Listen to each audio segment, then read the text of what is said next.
You've just been asked to lead a new team, but here's the catch. It's not really your team. It's a group of people from all sorts of different departments, sales, marketing, maybe even someone there from legal to veto everything. They all represent their different departments. They have different perspectives. They even have different goals and hidden agendas. And it may not even be officially labeled as a team. Instead, it might have been given some vague term like project committee or task force. You have a shared goal for the project, but you have no shared history, no shared habits. You don't even know if you can really trust these people. Well, that's the challenge and the opportunity of managing a cross-functional team. If you're new to the channel, my name is David Burkus, and I study high-performing teams and work with leaders to build their best team ever. Work dynamics are constantly changing, and if you feel like that's you and you want to know what you can do to level up your leadership and build your best team ever, then subscribe to the channel down below, or better yet, join our email newsletter community, link in the description below. All right, let's get into it. In theory, cross-functional teams are supposed to help organizations move faster, break silos, be more innovative. But in reality, most cross-functional teams are actually stuck. In fact, in one study, 75% of cross-functional teams were found to be dysfunctional teams, meaning they struggled to stay on schedule, to meet their budget, or even keep the team in alignment with the organization's goals. Now, this dysfunction isn't necessarily because the people on the team aren't talented. It's actually because most teams don't take the time to build the structure these talented people need to collaborate well across all those different departments. It's a common mistake. When people get asked to lead a cross-functional team, they start to focus on the work itself. There's a deadline to meet after all. And so they start scheduling meetings and assigning tasks and setting everything up based on what needs to be done, but don't take the time to talk about the people doing it. And when you don't make an effort to create communication norms, make sure our goals are aligned, or create role clarity among the team, then everyone starts to default back to their habits, the way they were trained in their own little silo. And all that great stuff, the creativity, the innovation, the collaboration, starts to fall apart. So before you start tossing out tasks, you need to make sure everyone is clear around two fundamental questions. What are we trying to achieve? And who is doing what to get us there? The beauty of cross-functional teams is that everybody brings something a little bit different. Different skills, different perspectives, different backgrounds. The challenge is that nobody knows what everybody brings, and so nobody knows who's best suited for what. As a leader, creating that clarity, that's your first step. For some project tasks, the owner will be obvious. And for others, you may find we need a little bit of discussion. Two people might both think they're the best suited for it, or nobody steps up right away. That's okay. What matters is the conversation. And in that conversation, someone might volunteer for a stretch assignment. They might say they're best suited for something that you personally know probably not. That's fine. This is a new developmental opportunity for them. But what you might want to do is make sure they're paired up with somebody with a little bit more experience who can help guide and mentor them through this. That will show your team two things. You care about getting the work done, but you also care about their development. We all know that good communication can make or break a team, but this is where many cross-functional teams get messed up. People come from different backgrounds, different training, different norms inside their departments, and all of them think that their norm is the best way to do things. So we need to come together to have a conversation about what the new norms specific to this team are. During your first meeting as a team, or during the project kickoff, you're gonna wanna have a conversation about those communication norms. The way I do this is I start with a list of questions designed to get a feel for what everyone's background is, and then what we as a team are gonna do. Here's a few questions to get you started. How should people keep each other updated on progress? What mediums of communication should the team use, and for what purpose? How should we make requests for help? How does the team want to give each other feedback? How often should we be having meetings? How will decisions be made? Once you've agreed to the answers to all of these questions, take the time to document them and put that somewhere accessible, somewhere where everybody can see it. That way, everyone's on the same page about how they're supposed to show up in meetings, how they're supposed to speak up, how they're supposed to communicate with each other, and what tools they're supposed to use. And if or when the workflow starts to trip up, you've got that set of norms you can point back to get people back on track. Communication norms are essential, but communication alone does not build a great team.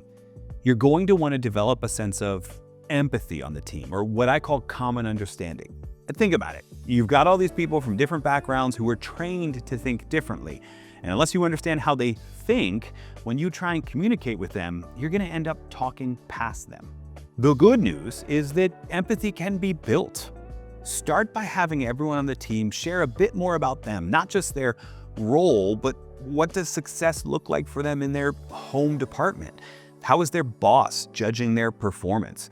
How much time is their boss letting them give to this project? And what about this project is going to help them look like a superstar back in their regular department? When people understand each other's goals and thought processes, that cross-functional magic you're looking for becomes reality. And when problems arise, and problems will arise, they arise on any team, you'll have the context and the understanding of other people's thinking to find solutions that work for everyone.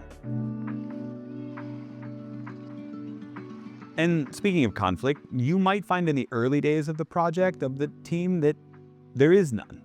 You know, a lot of people when they join a new team, they're on their best behavior. They're polite, they're quick to try and find agreement. Even when they disagree with an idea, they just say things like, oh, that's interesting, instead of telling you what they really think. And I get it, right? It's important to be polite and to be professional, but we can overdo it here. Remember, we're bringing together a group of people who think very, very differently, and we want those different thoughts out in the open. And in order to make sure they get out in the open, we're going to need to build what psychologists call psychological safety. In short, it means creating a culture of candor, where people feel like they can speak up when they disagree or share what they're really thinking. And if you want to build one of those cultures, it starts with you as the leader, modeling vulnerability not only in how you call for that candor, but how you respond to it. So when you're in group discussions, make sure that you make a point to acknowledge your own biases or blind spots. You might put forth your idea and then say, hey, what am I missing? Opening the door for that feedback. And when that feedback comes in, you're going to model that you might still disagree, but you're going to do it respectfully. You're going to have a civil conversation about the strengths and weaknesses of each person's idea instead of just trying to shoot them down right away to defend your turf and defend your status. That doesn't build psychological safety. That builds a pretty toxic level of conflict. For example, and here's one of my favorite tips, when somebody is either pushing back on your idea or they're sharing their idea and you don't agree with it, make sure you are not questioning the idea itself or questioning the intelligence of the person, but instead asking questions about the assumptions behind the idea. Like, have you given much thought to what the budget would be, or how many hours it would take of our time to implement that? What you're doing here is showing that their idea has merit, but you want to think through it together. Because when two smart people disagree, it's not because one is being illogical, it's because they're both acting logically from a different set of assumptions. We want to figure out which assumptions are true. Big projects can feel overwhelming, and especially on a cross-functional team when people are juggling all sorts of other projects, it can be really easy to think the one with the far-off, vague deadline is the one I'm going to spend the least amount of time on. That's why cross-functional teams need checkpoints. They need milestones that let the team know, hey, we are making progress toward this goal. What do those milestones look like? Well, it depends on the project, but start by breaking it up into phases. If this is the goal for our 2-year-long project, what does the next month look like? The next quarter, the next 6 months, the next year? How will we know we're making progress? This not only helps keep the team accountable and let them know if they need to pivot anything, but it helps build a sense of accomplishment along the way. Like, things are working, we are working well as a team. And when you do hit those milestones, celebrate it. Research suggests that celebrating even the smallest wins, even if it's a quick thank you in an email or a shout out in a meeting, Celebrating those smallest wins can have a dramatic impact on the team's morale and boost their performance over time. The trick is to celebrate these wins often, but not so often that it comes off as fake or inauthentic. You don't need to shout someone out every single meeting just because you do it every meeting. But anytime there is a win, make sure the team knows about it. All right, we've covered a whole lot here, and you might be watching this thinking, well, wait a minute, I'm already halfway through this cross-functional project. What do I do? Well, it's never too late for a team reset.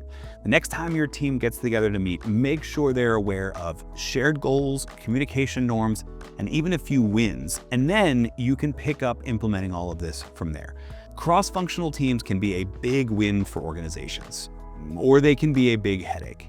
But fortunately for you, now you know what you need to do to win big. And by the way, if you're looking to build trust on that cross-functional team and increase that level of candor, you might want to check out this video here on how to build trust on a team you inherited so that you get the best out of them and out of your own leadership.